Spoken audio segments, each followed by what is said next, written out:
in a different program.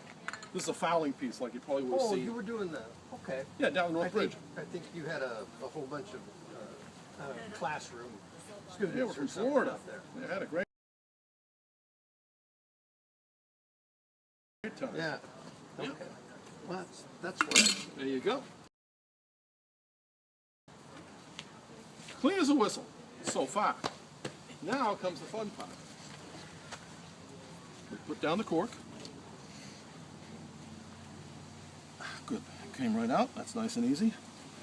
Take the ramrod, which is now a cleaning rod, with a little tool on it called a worm, which you only use when you're cleaning. Reach into my handy dandy little bag here and take out some of the scrubbing pad of the 18th century, known as tow. What is tow, you ask? You ever heard of linen? Flax? This is leftover fibers from the flax plant, and you use it. Looks sort of like blonde hair when it's new.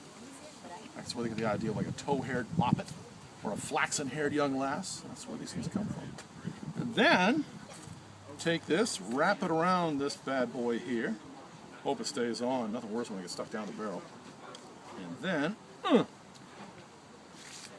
pop it down the barrel. You saw how clean it was when I put it in there. But wait, now you'll see what happens when I take out the tow, which was nice and clean before. Now it's yuck. That's what it becomes like now. Do that a few more times till it gets clean. Then you mop out the barrel with some dry tow. Then you oil it. What do you oil the barrel with? What's handy? Generally, yeah, what's handy, but what most people use back then, especially in New England, is very commonly available olive oil. Olive oil is very, very cheap in the British Empire.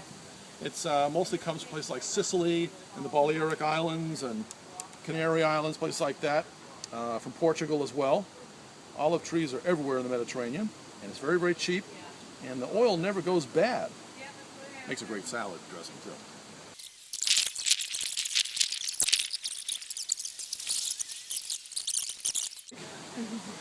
Shake, shake, shake. Shake, shake, shake.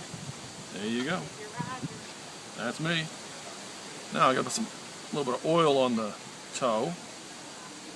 And not too much, not too little. Oop. Don't want to spill it. Put a little oil bottle down here.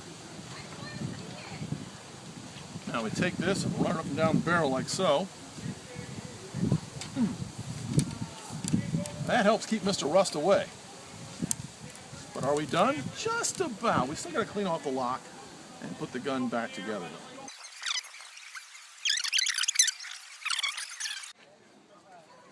Alrighty. Make sure we don't point the gun at people. That wouldn't be a good thing. No, we're not. Yep, we National Park Service park rangers are very... Yeah, you couldn't always afford a nice army musket because they cost big money. You know, unless you can get a deal on them. You know, the Europeans are more than willing to sell arms to the colonists, even British merchants are. They don't care. Just, hey, you know, embargo? What embargo? That's right. Sell them guns. It's probably cheaper to buy guns made in Europe than it was to make them in America. Although you had manufacturers here, like gunsmiths, they're generally recycling old pieces. You know, new stocks with old furniture and old locks, updated. They're taking all the old dog locks and making them into flint locks. Match locks are long gone, so are wheel locks. It's all gone. It's the world of flintlock here. Oh my goodness. Now I should put a little Earl inside the lock. Yep. I think so. A little dab will do ya. What am I doing? I am oiling the lock. And what do you use for oil back then? No. Yeah, I know, but what kind of oil? What kind of oil? Bear grease. Nah, bear grease. You can't expect to find bear grease around civilization. You gotta remember, these folks that live here in 1775, they're not frontiersmen. They're townsmen. They're yeoman farmers living in an English culture in America. So they're using English products.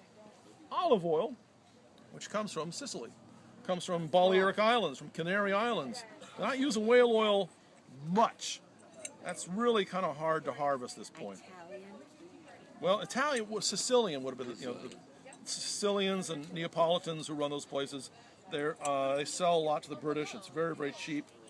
I'm also wearing hemp linen, which probably would have been either grown in America illegally, or might have been bought like in the Caucasus, or like in Russia. Very, very cheap. It's a global economy here already. Oh yeah. All right, let's get some of this stuff around here. That's good. All right. It's brown, but you still got to take care of it. Okay, one screw goes there, one screw goes there. All right, we put this back on its little mortise here. I'm gonna get my little hammer here. Where'd it go? Just a little tap. Yeah. In my English old tools, I do have one of those. Oh yeah. Yep.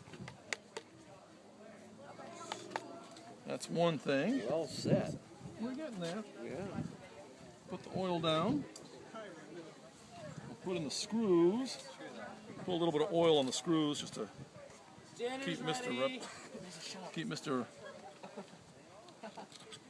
Go.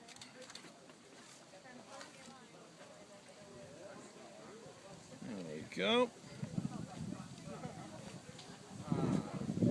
If you're in the militia and you can't afford a nice army musket, you got to use probably one of your own guns. And a fowling piece like a smoothbore is all they're using. No rifles up here.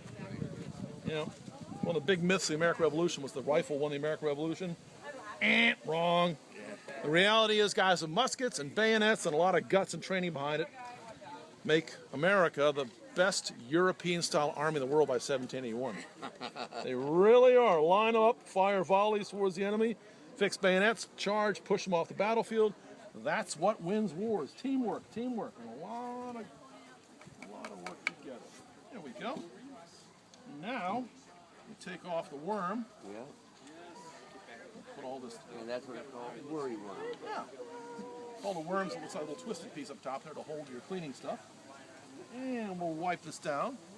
Get a little bit of the schmutz off there as well. Oh my goodness, I get dirty. Oh, watch out, I'm pointing a gun at somebody. Not a good thing. Ta-da! Now it's clean.